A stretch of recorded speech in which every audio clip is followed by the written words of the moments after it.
नमस्कार दोस्तों, राधे राधे। आपका अपना YouTube चैनल से रमन कुमार। मैं भगवान से प्रार्थना करता हूँ आप हमेशा खुश और स्वस्थ रहें, जहाँ भी रहे खुश रहें। आज मैं आपको विष्णु भगवान का 8वें अवतार के बारे में बताऊंगा और आपसे नम्र निवेदन है कि आप इसे ध्यानपूर्वक सुनेंगे। श्री कृष्ण भी विष्णु के 8वें अवतार थे।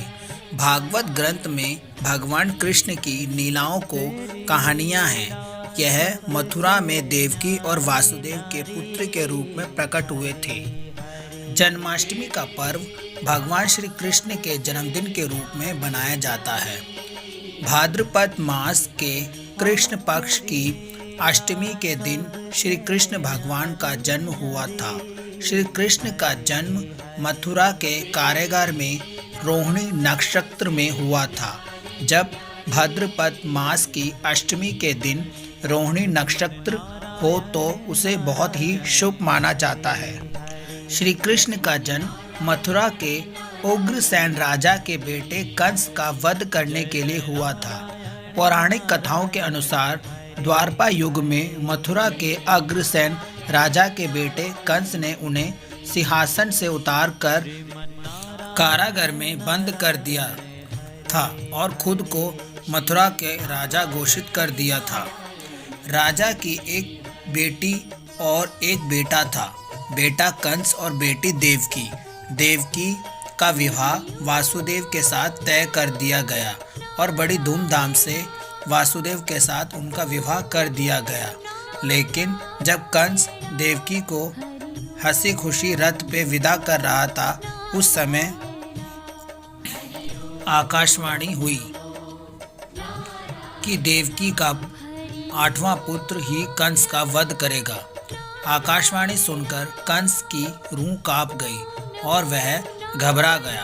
आकाशवाणी के बाद कंस ने बहन देवकी की हत्या करने की ठान ली, लेकिन उस दौरान वासुदेव ने कंस को समझाया कि देवकी को मारने से क्या होगा। देवकी से नहीं, बल्कि उसका देवकी की 8वीं संतान से भय है। वासुदेव ने कंस को सलाह दी कि जब हमारी 8वीं संतान होगी तो हम आपको सौंप देंगे, आप उसे मार देना। कंस को वासुदेव की यह बात समझ आ गई, लेकिन वासुदेव और देवकी को कंस ने कारागार में कैद कर लिया। देवकी और वासुदेव की 7 संतानों को कंस मार चुका था। अब 8वीं बच्चा होने वाला था। आसमान में घने बादल छाए थे, तेज बारिश हो रही थी, बिजली कड़क रही थी और भगवान श्री कृष्ण का जन्म लेने वाले थे।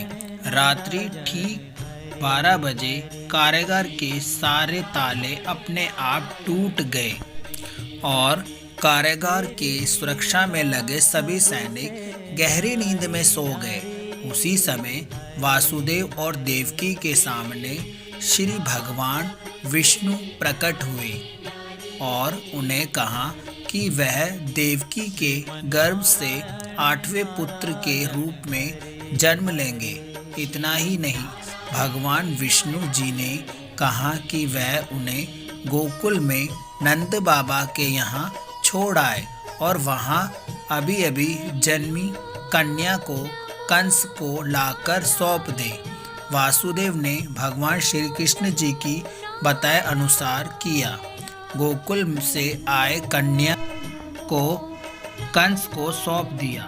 कंस ने जैसे ही कन्या को मारने के लिए हाथ उठाया, कन्या आकाश में गायब हो गई और आकाशवाणी हुई कि कंस जिसे मारना चाहता है वह तो गोकुल पहुंच चुका है। यह आकाशवाणी सुनकर कंस घबरा गया। कृष्ण को मारने के लिए कंस ने बारी बारी से कई राक्षस गोकुल में भेजे, लेकिन कृष्ण ने सभी को वध कर दिया। आखिर में श्री कृष्ण ने मथुरा जाकर कंस का भी वध कर दिया। दोस्तों, अगर हमारी वीडियो आपको अच्छे लगे पसंद आए उसे लाइक और शेयर करना ना भूलें दोस्तों, और इसे ज़्यादा से ज़्यादा शेयर करना ताकि सही और सही जानकारी सब तक पहुंच सके। राधे राधे दोस्तों। अपने बड़े बुजुर्ग और माता पिता का हमेशा मान सम्मान करना दोस्तों, मान सम्मान करना। बड़ों के आशीर्वाद से ही सब कार्य सिद्ध होते हैं। राधे राधे दोस्तों। अपना हमेशा ख्याल रखना। राधे राधे। राधे राधे।